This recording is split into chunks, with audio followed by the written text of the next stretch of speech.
Hello friends, so இன்றைக்கி மீண்டும் ஒரு வீடியோவில் உங்களது பக்கத்தில் எங்களுக்கு மிக்க மகிழ்ச்சி. ஸோ ஸ்ட்ரைட்டாக கண்டென்ட்டுக்குள்ளே போயிடலாம். அதுக்கு முன்னாடி நம்ம சேனலை சப்ஸ்கிரைப் பண்ணாமல் தான் 90% ஆஃப் வியூஸ் பார்க்குறீங்க. ஸோ பார்க்குறது ரொம்ப நல்ல விஷயம் தான். அப்படியே அந்த சப்ஸ்கிரைப் பட்டனை கொஞ்சம் அமைக்கி விட்டுருங்க. ஸோ இந்த படத்தில் ஒரு பார்ட்டி நடக்குது. அந்த பார்ட்டியில் ஒரு ஆப்பை விளையாட்டாக நினச்சி ப்ளே பண்ணுறாங்க. அதில் நம்ம எப்போ சாக்க போகிறோம் அப்படின்ற டேட்டை அக்யூரேட்டாக வருது. அதை வச்சு இவங்களோட ஸ்டார்ட் பண்ணுறாங்க. ஆனால் அது எங்கே போய் முடியுது, இதுலேருந்து இவங்க எப்படி தப்பிக்கிறாங்க, அதான் இந்த படத்தோட ஒன்லைன். ஸோ இன்றைக்கி நம்ம எந்த படத்தை பற்றி பார்க்க போகிறோம்னா தி கவுண்ட் டவுன். ஸோ இந்த படம் வழக்கம் போல் எடுக்கிற காஞ்சூரிங் மாதிரியோ இல்லை நம்ம காஞ்சனா சீரிஸ் மாதிரியோ இல்லாமல் இந்த பேய் படம் கண்டிப்பாக டிஃப்ரெண்ட்டாக இருக்க போது. இந்த லாக்டவுனில் ஒரு வித்தியாசமான பேய் படம் பார்க்கணும்னு நினச்சிங்கன்னா கண்டிப்பாக இந்த படத்தை பார்க்கலாம். ஸோ வாங்க எந்த டைம் வேஸ்ட் பண்ணாமல் இந்த படத்துக்குள்ளே குயிக்காக போயிடலாம்.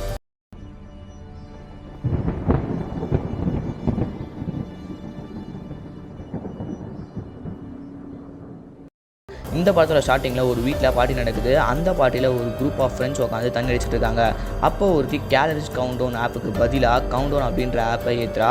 அதில் உங்கள் டெத்துக்கும் இன்னும் எவ்வளோ நாள் இருக்குது அப்படின்ற டேட்டு அக்யூரேட்டாக மினிட் செகண்ட்ஸோட ஒரு டயலில் ஓடிட்டுருக்கு. அட் ஃபர்ஸ்ட் இவங்க எல்லாம் அந்த ஆப்பை விளையாட்டுக்கு டவுன்லோட் பண்ணி அதில் யாருக்கு கம்மியாக வருதோ அவங்க தான் இந்த ஃபுல் ட்ரிங்கை முடிக்கணும் அப்படின்னு சும்மா விளையாட்டாக வினையெழுது சட்டா பாக்கெட்டுக்குள்ளே போட்டுக்கிறாங்க. கர்ட்னி அப்படின்ற பொண்ணுக்கு கம்மியான டைமை அந்த டயலில் காட்டுது. எவ்வளோனா 3 hours 37 minutes. அவள் என்ன தான் கொஞ்சம் பயம் மூஞ்சில் இருந்தாலும் இது சாதாரண ஆப் தானே அப்படின்னு ஃப்ரெண்ட்ஸ் சொல்கிறத கேட்டு இவளும் கன்வின்ஸ் ஆகிறா. ஸோ இப்போ அவள் தான் அந்த ட்ரிங்க்ஸை மொத்தமாக குடிச்சு முடிக்கணும். அப்போ ஈவான் அப்படின்னு இவளுக்கு ஒரு பாய் ஃப்ரெண்ட் இருக்கான். அவன் அவளுக்கு இந்த ட்ரிங்க்ஸை குடிச்சு முடிக்கிறதுல ஹெல்ப் பண்ணுறான். நெக்ஸ்ட் ஷாட்டில் கர்ட்னி ஈவான் கூட காரில் அவள் வீட்டுக்கு போகிறா. அப்போது அவளுக்கு அந்த கவுண்ட் டவுன்லேருந்து நோட்டிஃபிகேஷன் வருது. அதை பார்த்து பயந்து நான் காரில் வரல, நான் நடந்தே என் வீட்டுக்கு போகிறேன் அப்படின்னு சொல்கிறா. அப்போது அவன் அவளை கன்வின்ஸ் பண்ண ட்ரை பண்ணுறான். ஆனால் அவள் பயந்து போய் அங்கேருந்து போகிறா. இவனும் கோவமாக அங்கேருந்து போயிடுறான். இப்போது அந்த சைலண்ட் ஸ்ட்ரீட்ஸில் இவன் மட்டும் தனியாக நடந்து அவள் வீட்டுக்கு போகிறா. அந்த ஆப்பில் இருந்து இன்னும் 9 minutes தான் இருக்குது அப்படின்னு மெசேஜ் வருது. ஸோ கர்ட்னி ரொம்பவே பயந்து அவள் வீட்டுக்கு ஓடுறா. உள்ளே பாத்ரூமுக்கு போய் ஃப்ரெஷ் ஆகுறா. அப்போது அங்கே அந்த பேய் வந்து அவளை கொலை பண்ணுது. அவளோட டைமும் முடியுது. இந்த பக்கம் கோமா போன நம்ம ஈவானோட காரு ஒரு மரத்தில் முட்டி ஆக்சிடென்ட் ஆகுது. எப்படி ஆகுதுன்னா ஒரு மரத்தோட கிளை வந்து பக்கத்து சீட்டை கிழிச்சிட்டு உள்ளே போகுது. ஸோ தட் ஈவான் கூட வந்திருந்தாலும் செத்து தான் போயிருப்பா. அப்படியே ஃப்ரீஸ் பண்ணி கவுண்ட் டவுன் அப்படின்னு படத்தோட டைட்டில் போட்டு ஆரம்பிக்கிறாங்க. நெக்ஸ்ட் ஷாட்டு ஒரு ஹாஸ்பிட்டல் நடக்குது. அதில் தான் நம்ம ஹீரோயின் குயின் ஹாரிஸோட என்ட்ரி. அவள் அங்கே பிஜி ஸ்டூடெண்ட்டாக ஹாஸ்பிட்டலில் ஒர்க் பண்ணுறா. அங்கே இருக்க நிறைய பேஷண்ட்ஸ் அட்டன் பண்ணுறா. அப்போது ஒரு பேஷண்ட் ஃபுட்டு சாப்பிடாமல் இருந்தான். அவனை பார்க்க இவர் எக்ஸிட்டர் ஏரியாவுக்குள்ளே போகிறா. ஈவான் அங்கே உட்காந்துட்டு இருந்தான். கார் ஆக்சிடென்ட் ஆச்சுல. ஸோ காலில் ஒரு மேஜர் சர்ஜரிக்காக ஈவான் அந்த ஹாஸ்பிட்டலில் அட்மிட் ஆகிருந்தான். ஈவான் மென்டலாக சரியில்லாததுனால குயின் இவனுக்கு பேச ஃபியூ மினிட்ஸ் தரா. அப்போ தான் ஈவான் அந்த ஆப்பை பற்றியும் கர்ட்னி எப்படி செத்தான்றதை பற்றியும் சொல்லிட்டு இருக்கான். சொல்லிவிட்டு இவனுக்கு இன்னும் 19 hours தான் இருக்குது அப்படின்னு அவர்கிட்ட அந்த டயல் பேடை காட்டுறான். ஈவான் சமாதானப்படுத்திட்டு இவ கூட்டிகிட்டு போகிறா.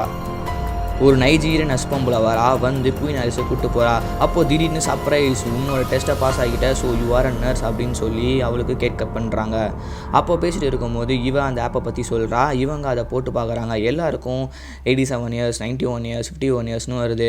அதை ஒரு ஜோக்காக பேசிகிட்டு இருக்கும்போது ஒரு பேஷண்ட் ஹாஃப் டெத்தில் வராங்க. ட்ரக்ஸ் யூஸ் பண்ணதால் இந்த டெத் ஸ்டேட்டுக்கு போன ஒரு பேஷண்ட்டை இவங்க ஒரு மருந்தை வச்சு திருப்பி டெத் ஸ்டேட்லேருந்து கொண்டு வராங்க. ஸோ அங்கே கேக் கட்டிங்லாம் முடிச்சுட்டு இவள் லிஃப்ட்டுக்குள்ளே போகும்போது ஒரு ஃபார்வர்ட் மெசேஜ் வருது. அதில் இந்த கவுண்ட் டவுன் ஆப்பை இன்ஸ்டால் பண்ண சொல்லி வந்துச்சு. இவளும் ஒரு ஆர்வத்தில் அந்த டேர்ம்ஸ் அண்ட் கண்டிஷனை படித்து பார்க்காமலே அதுக்கு அக்ரி கொடுத்து அவள் பேரை போட்டு ரிஜிஸ்டர் பண்ணுறா. அதில் இவளுக்கு 2 days 22 hours வருது. அதை பெருசாக எடுத்துக்காமல் வீட்டுக்கு போகிறா. போனால் அங்கே கபோர்டில் சத்தம் கேட்டு அதை பார்த்து பயந்துகிட்டே அதை திறக்க போகிறா. அங்கே பார்த்தா பூம், அது வேறு ஒன்றும் இல்லை, அவள் தங்கச்சி ஜார்டன் ஒரு பையன் கூட ஒளிஞ்சிட்டு இருந்தா. அவளை திட்டிட்டு அவள் அப்பா கூட பேசிகிட்டு இருப்பா. இவங்களோட அம்மா ஒரு ஆக்சிடெண்ட்டில் இறந்து போயிட்டுருப்பாங்க. ஸோ நெக்ஸ்ட் டே இங்கே ஹாஸ்பிட்டலில் சர்ஜரிக்கு ரெடியாக சொல்லி நம்ம நைஜீரியன் நர்ஸ் சொல்லுவாங்க. ஈவானோட கண்ணில் மரண பயத்தோடு அந்த டயலை பார்த்துட்டு இருப்பான். அவனுக்கு இன்னும் ஃபியூ மினிட்ஸ் தான் மிச்சம் இருக்கும். அவன் பயங்கரமான பயமுறுத்துகிற வகையில் செத்து போவான். அதை நீங்களே பாருங்கள்.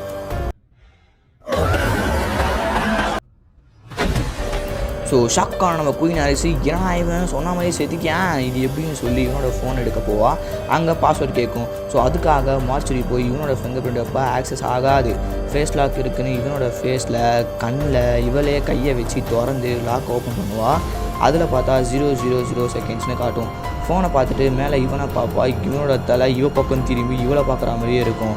இவன் அங்கேருந்து கிளம்பி இவளோட ஃபோனில் எடுத்து பார்ப்பா. அப்போது அந்த டயலில் 1 day 22 hours இருக்கும். குயினு இதை நினச்சி ரொம்ப டிப்ரெஸ்டாக இருப்பா. நெக்ஸ்ட்டு நம்ம தான் சொல்லி ஒரு சின்ன பயத்தை சுற்றிட்டு இருப்பா. அப்போது நம்ம டாக்டர் இவளை கூப்பிடுவார். இவளும் அங்கே போவா. அங்கே கோமா பேஷண்ட்டுக்கு முன்னாடி இந்த டாக்டர் குயினிட தப்பாக நடந்துக்க பார்ப்பான். அப்போது குயினு நோன்னு கத்திட்டு வெளியே போயிட்டு அங்கேருந்த நைஜர் நர்ஸுக்கிட்ட இதை பற்றி சொல்லும்போது இந்த டாக்டர் ரொம்பவே கிளவராக அந்த நர்ஸை வேலை வாங்கி அங்கே இவ சொல்ல முடியாதபடி பண்ணிவிடுவான். ஸோ இவள் வீட்டுக்கு போகிறா. போய் அந்த ஆப்பை பற்றி கூகுளில் பார்க்குறா. அப்போ சில கிளிப்பிங்ஸ் பார்த்து பயந்து லேப்பை மூடுறா. அப்போ திடீர்னு பேய் வருது. அவள் ஃபோனை போட்டு உடச்சி பயந்து காரில் போய் தூங்குறா. காரை கண்ணாடியை ஒரு பேய் உடைக்குது. பார்த்தா அது வெறும் கனவு தான். அந்த கண்ணாடியை தட்டினது இவரோட தங்கச்சி ஜார்டன். அவள் இவகிட்ட உனக்கு என்ன பைத்தியமா, ஏன் ஃபோனை போட்டு உடைச்சிருக்கேன்னு கேட்டு அதை பார்க்குறா. அதில் இவரோட டைமிங் ஓடிட்டு இருந்துச்சு. அதை பார்த்து இதுக்கு தான் நீ பயப்படியான்னு கேட்டு இவள் தங்கச்சியும் அந்த ஆப்பை ட்ரை பண்ணுறா. அப்போ குயின் அவளை தடுக்கிறா. நெக்ஸ்ட் இவரோட ஃபோனை உடஞ்சதால் ஃபோன் கடைக்கு போய் அங்கே புது ஃபோனு புது சிம்லாம் வாங்குறா. பார்த்தா அதுலேயும் அந்த ஆப் இருக்குது. இதை பார்த்து அந்த கடைக்காரனை கத்திட்டு அங்கேருந்து வெளியே போகிறா. காரில் போய் ஆள் டிஸ்டர்ப் ஆகி பின்னாடி இருக்க காரை பார்க்காம ரிவர்ஸ் எடுத்து பயந்து போய் கீழே விழுறா. அப்போ தான் நம்ம மேட்டோட என்ட்ரி. இவனும் இவ்வளோ மாதிரி தான் இந்த ஆப்பால் சிக்கப்பட்டிருக்கான். இவங்க 2 பேரும் இந்த ஆப்புக்கு பின்னாடி என்ன அமானுஷமான விஷயம் இருக்குதுன்னு கண்டுபிடிக்க ஒன்றா ட்ராவல் பண்ணுறாங்க. அப்போது ஒர்க் பண்ணுற ஹாஸ்பிட்டலுக்கு அங்கே இருக்க ஃபாதர் தேடி போகிறாங்க. அப்போது மேட்டுக்கு பார்த்தீங்கன்னா பாத்ரூமில் ரொம்பவே அமானுஷமான விஷயம்லாம் நடக்குது. அதை பார்த்து அவன் பேய் அறிஞ்ச மாதிரி உட்காந்துட்டு இருப்பான். அப்படியே இந்த பக்கம் நம்ம நைஜீரியன் நர்ஸு குயினை உள்ளே கூட்டிகிட்டு போகிறா.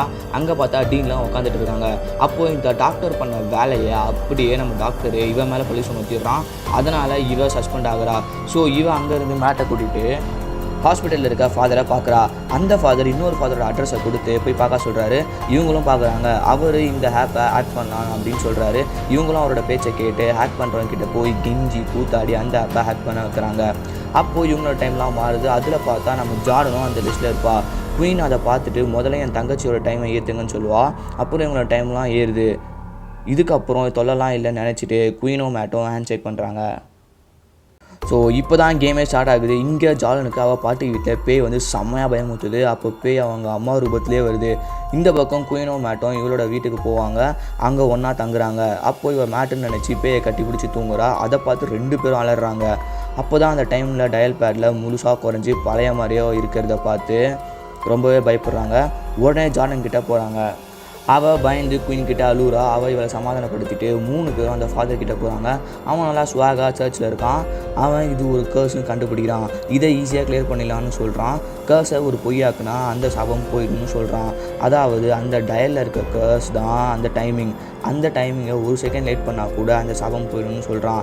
அதுக்காக ஒரு பிளானை போட்டு சால்ட் அண்ட் பெயிண்ட்டை வச்சு சர்க்கிளை போட்டு உள்ளே மேட்டை ஜார்டன் அண்டு குயின் அப்புறம் அந்த ஃபாதர் உள்ளே இருப்பாங்க. மேட்டுக்கு இன்னும் ஃபியூ மினிட்ஸ் தான் இருக்கும். அந்த சர்க்கிள்குள்ளே பேயால் வர முடியாது. ஸோ அந்த பேயை மேட்டை அவனோட வீக்னஸை வச்சு கூப்பிடும். அவன் வீக்னஸ் என்னென்னா சின்ன வயசில் இவன் தம்பி சாகா கிடைக்கும்போது அவன்கிட்ட இருந்து இவனுக்கு பிடிச்ச டைனோசர் பொம்மை இருக்கும். அப்போது மேட் சின்ன பையன்ல. ஸோ அந்த சாகா கிடைக்கிற தம்பிக்கிட்ட இருந்து அவன் இந்த டைனோசர் பொம்மையை எடுக்கிறான். அதை நினச்சி ரொம்பவே ஃபீல் பண்ணுவான். அந்த பேய் இவனுக்கு சில மாயபிம்பத்தை காட்டி இவன் தம்பி ரூபத்தில் வந்து அவனை அந்த சர்க்கிள்குள்ளேருந்து வெளியே வர வச்சிடும். இவன் செத்துருவான். இதை பார்த்து குயின் நம்ம தான் நெக்ஸ்ட்டு அப்படின்னு சொல்லி கத்திரியாடுவா. குயினோட தங்கச்சிக்கு சர்ச்சில் அந்த பேயோட சண்டை போடும்போது அப்டமில் செம்மையாக அடிபட்டிருக்கும். ஸோ ஹாஸ்பிட்டல் போவாங்க. இவனோட டைமிங் ரொம்பவே கம்மியாக இருக்கும். குயினோட டயலை விட இவள் தங்கச்சி ஜார்டனோட டயல் 3 மினிட்ஸ் கம்மியாக இருக்கும். ஸோ இவங்க 2 பேரை ஜார்டன் தான் முதல்ல சாகிறதா இருக்கும். அப்போ தான் அந்த ஃபாதர் சொன்னது இவளுக்கு ஞாபகம் வரும். அதாவது இந்த சாபத்தை பொய்யாக்கிட்டா இந்த சாபம் நீங்கிடும். முன்னாடி ஒரு வாட்டி குயின் அந்த ஆப்பை பற்றி ஹாஸ்பிட்டலில் சொல்லும்போது அந்த டாக்டருக்கு 57 இயர்ஸ்னு காட்டும்ல. ஸோ அப்போது இவன் அந்த டாக்டரை கொலை பண்ணால் அந்த சாபம் பொய்யாயிடும். ஸோ அந்த பேயும் போயிடும். அதுக்கு இவன் அந்த டாக்டரை கொலை பண்ண நிறையவே ட்ரை பண்ணுவாள். ஆனால் அந்த பேயை தடுக்கும். ஸோ டைம் போயிட்டே இருக்கும். இவள் தங்கச்சி ஜார்டன் சாக இன்னும் 55 செகண்ட்ஸ் இருக்கும்போது ஒரு ஊசியை வச்சு இவளே குத்திரி செத்து போயிடுவா. ஸோ தட் இவளுக்கு கொடுத்த டைமிங்கை விட இவள் முன்னாடியே செத்து அந்த சாபத்தை பொய்யாக்கிடுவா. அந்த பேய் இவளை காப்பாற்ற நிறைய முயற்சி பண்ணும். ஆனால் இவள் செத்துருவா. அந்த பேயும் அழிஞ்சிரும். இவள் தங்கச்சி இவகிட்ட வந்து அழுவா. அப்போ இவள் பாக்கெட்டில் ஊசியும் மருந்தும் இருக்கும். ப்ளஸ் அதை எங்கே குத்தினோன்னு கையில் ஒரு ஆரோவும் இருக்கும். முன்னாடி இவங்க ஹாஸ்பிட்டலுக்கு ஒரு பேஷண்ட் டெட் ஸ்டேட்டில் வந்து ஒரு மருந்து கொடுத்து திருப்பி கூப்பிட்டு வருவாங்களே. ஸோ அதே மருந்து தான் இதுவும். அதை வச்சு இவள் தங்கச்சி இவள் கையில் குத்தின உடனே இவளும் பொழைச்சிடுவா. ஸோ படம் ஹாப்பி எண்டிங்கில் முடியும்னு பார்த்தா அந்த ஆப்பில் இருந்து அப்டேட்டட் வெர்ஷனுக்கான நோட்டிஃபிகேஷன் இவள் ஃபோனுக்கு வரும். அதோட இந்த படத்தோட டேரக்டர் ஜஸ்டின் டெக்கோட பேரை போட்டு இந்த படத்தை முடிக்கிறாங்க. இந்த படத்தோட போஸ்ட் கிரெடிட் சீனை மிஸ் பண்ணாதீங்க. இந்த படத்தோட லிங்க்கை கீழே டிஸ்கிரிப்ஷனில் கொடுத்துருக்கோம், செக் பண்ணி பாருங்கள். ஸோ இந்த படம் உங்களை பயமுறுத்துச்சா அப்படின்னு கீழே கமெண்ட் பாக்ஸில் கமெண்ட் பண்ணுங்கள். ஸோ எங்களை இன்ஸ்டாகிராமில் ஃபாலோ பண்ண எங்கள் ஐடியா இந்த ஸ்க்ரீனில் போடுறோம். ஸோ செக் பண்ணி பாருங்கள். ஸோ இதோட இந்த வீடியோ ஒரு ஃபுல் ஸ்டாப் வருது. இந்த வீடியோ உங்களுக்கு பிடிச்சிருந்தா ஒரு லைக் பண்ணிவிட்டு உங்கள் ஃப்ரெண்ட்ஸோட ஷேர் பண்ணி சப்போர்ட் பண்ணுங்கள் guys. So stay save with spy படங்கள். பாய் பாய் மக்களே.